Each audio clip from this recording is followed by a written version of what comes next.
쟤는 이상규 목사님인데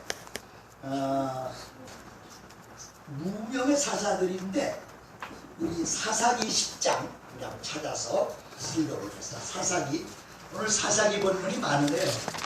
두 분이나 사사기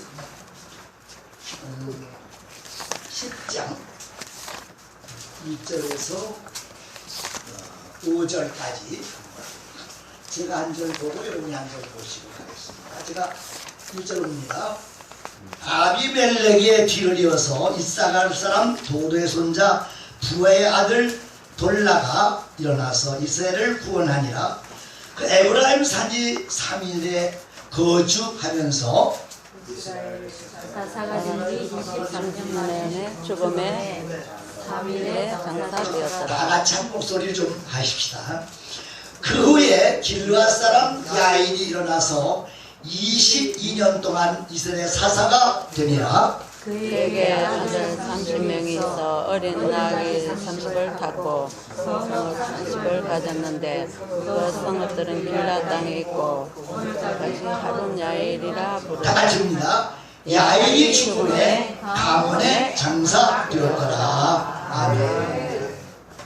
이제 우리 네 번째 목사님은 사랑교회 이상희 목사님 나오셔서 말씀 좀 해주시겠습니다.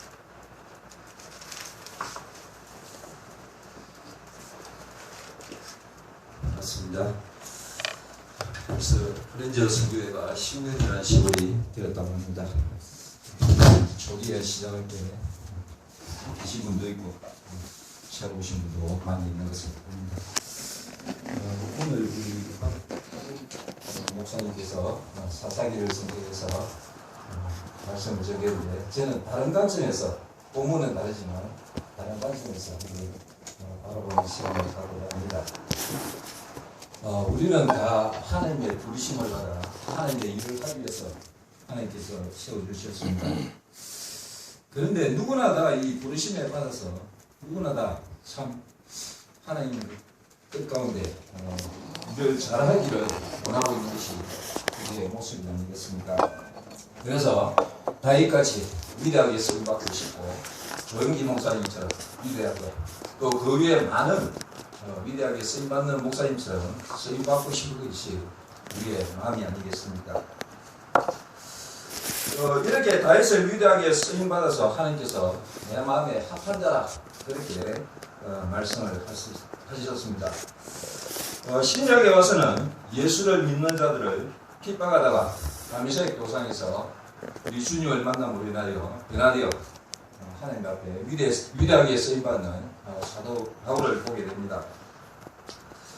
이 시대는 빌리그라임 목사님이라 앞에서 제가 말씀을 드렸지만 조혜민 목사님과 각선희 목사님 이런 분들처럼 위대하게 쓰임받고 싶은 것이 우리의 마음의 생각이 아니겠습니까? 그런데 이름도 없이 시골이나 도시에서 섬에서 몇 명 되지 않는 이 성도들과 씨름하고 열심히 살아가는 분들이 참으로 많습니다. 세상 관점에서 보면 유명한 분들을 우리가 소위 말해서 잘나는 분들이라 그런 생각을 가지고 합니다. 시골에서나 섬에서나 도시에서 이름 없이 사역하는 분들이 별거 없다 그렇게 말을 할 수도 있을 것입니다. 우리는 이렇게 보고 있는데 과연 하나님께서 그렇게 바라보고 계시냐 하는 것입니다. 우리는 이 몇 명 되지 않는 성도가 씨름하는 그 사람들을 바라볼 때 별 볼 일 없다, 참으로 능력이 없다 그런 평가를 하지만 하나님께서는 그렇게 생각하지 않는다는 사실입니다. 이름 없이 사역을 묵묵히 감당하지만 하나님의 나라를 위해서 각자 주어진 사역 현장에서 하나님께서 귀하게 쓰임받고 있다는 사실인 것입니다. 오늘 우리는 사사기 10장 1절부터 5절의 말씀을 보았습니다. 우리가 사사기를 보면 총 12명의 사사가 이제 등장을 하게 됩니다.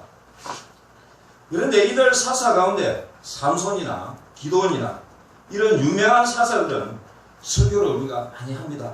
또한 많이 듣고 했습니다. 그래서 익히 잘 알고 있는 그런 사사들이 아니겠습니까? 이러한 유명한 사사가 있는가 하면 오늘 성경에서 본 것처럼 이름도 제대로 알지 못하는 그런 사사들이 많이 있는 것을 봅니다. 그런 인물들이 에봇이나 상갈이나 둘라나 야이, 입산, 엘론, 압돈 등이 나오고 있습니다. 비록 성경에서는 삼손이나 기드온처럼 사사로서의 행적은 기록되어 있지 않지만 이분들도 하나님께서 불러서 이스라엘을 위해서 하나님께서 아름답게 썼다는 사실인 것입니다. 성경의 사사로서 어떠한 활동을 하였다는 것은 기록이 되어 있지 않지만 결코 유명한 사사보다 못한 그런 사사가 아니라는 사실인 것입니다.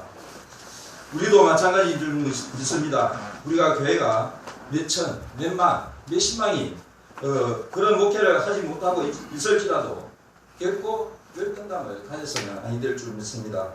아멘. 이름이 잘 알려지지 않는 사사들이 그랬던 것처럼 우리도 분명히 나만의 사명이 있고 나에게 주어진 교회만의 사명이 있기 때문에 그렇습니다. 비록 성경에서는 이들 사사들의 행적이 구체적으로 기록이 되어 있지 않지만 에봇이나 상갈이나 둘라나 야릴이나 입산이나 엘론이나 압돈 이런 사사들이 알려지지 않다고 열등한 인물일까요? 결코 아니라는 것입니다. 잘 알려지지 않았을 뿐이지 삼손이나 기드온처럼 유명한 사사들 못지않게 하나님께서 귀하게 아름답게 쓰신 것을 보게 됩니다. 이들 사사들을 통해서 우리는 어떠한 것을 깨달을 수가 있을까요? 그 하나가 비록 잘 알려져 있지 않지만 이들도 사사라는 사실인 것입니다.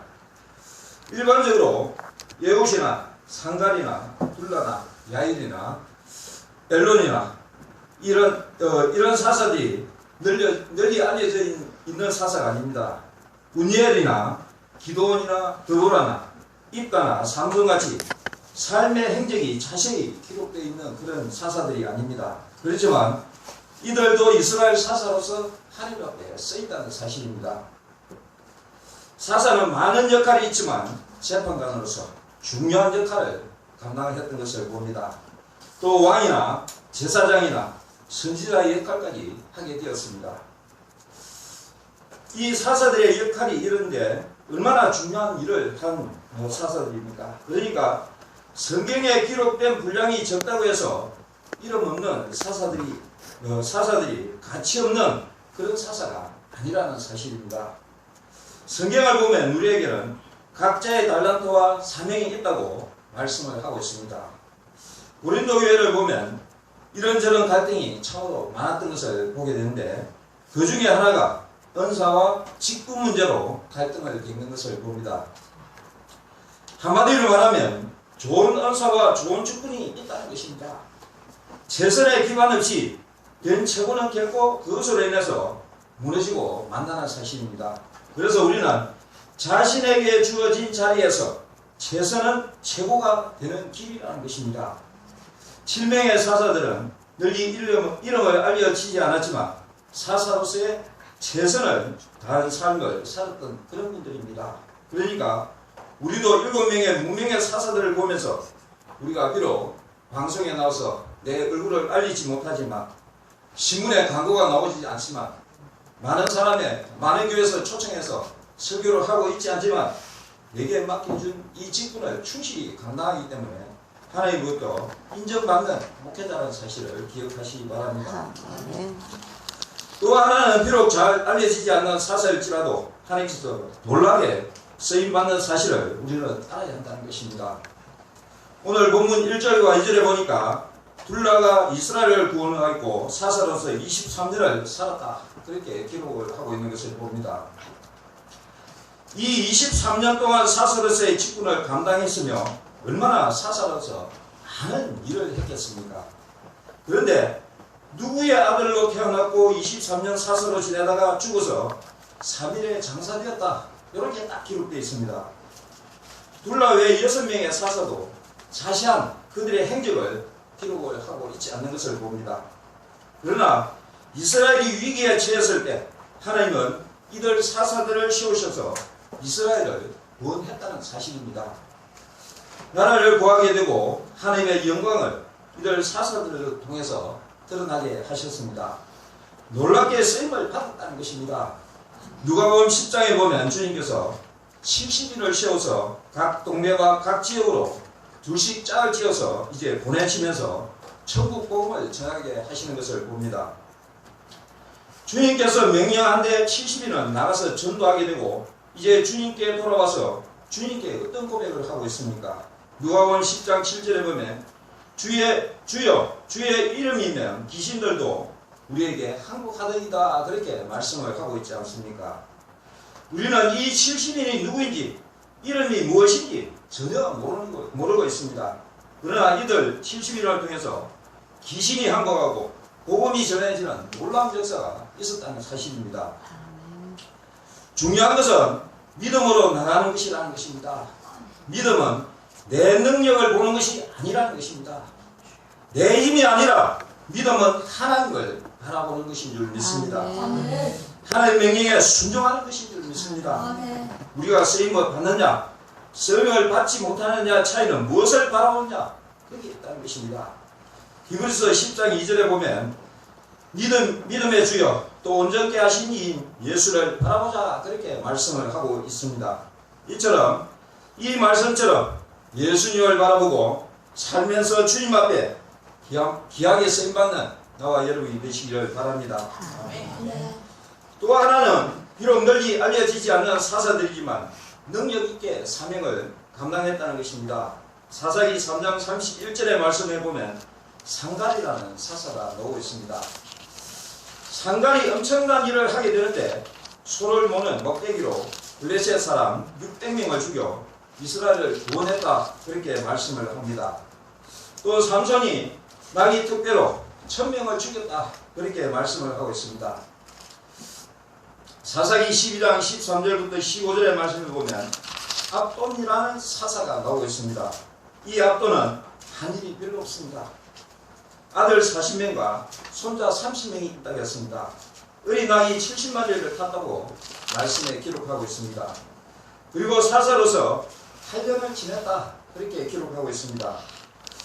우리의 관점에서 이것을 보면 아들, 딸 놓아서 시집 장가 보내고 아들이 손자, 손녀를 자신의 품에 안겨주었다는 그 뜻밖에 되지 않습니까? 한마디로 말하면 잘 먹고 잘 놀고 잘 입고 잘 살았다는 것밖에 안 됩니다. 그런데 여기에 놀라운 비밀이 있다는 것입니다.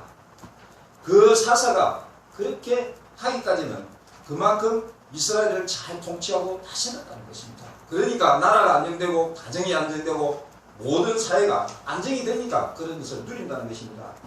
우리가 그렇잖아요.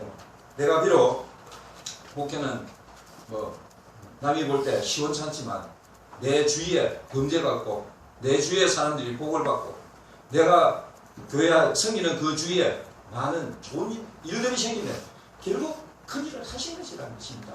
그런데 비록 현실을 바라볼 때 우리가 비록 다른 사람이 평가할 때 조그만 목회를 할지라도 결코 좌절하거나 낙심하지 마시고 하나님께서는 그것을 통해서 우리에게 영광을 받으신다는 사실입니다. 더 전할 것이 있는데 시간이 돼서 마치도록 하겠습니다. 감사합니다. 기도하겠습니다. 참 좋으신 하나님 감사를 드립니다. 전능하신 하나님, 우리가 삶의 현장에서 목회의 현장에서 비록 많은 사람들이 평가할 때 부족하고 나약해 보이지만 하나님 바라보실 때는 절대 그것이 아닌 줄 믿습니다. 우리에게 주어진 이 사명을 잘 감당하고 있는 줄 믿습니다. 결코 낙심하지 않게 하시고 오직 주어진 그 직분을 잘 감당할 수 있도록 주님께서 축복하시고 인도하여 주시옵소서. 감사를 드리고 우리 주 예수 그리스도의 이름으로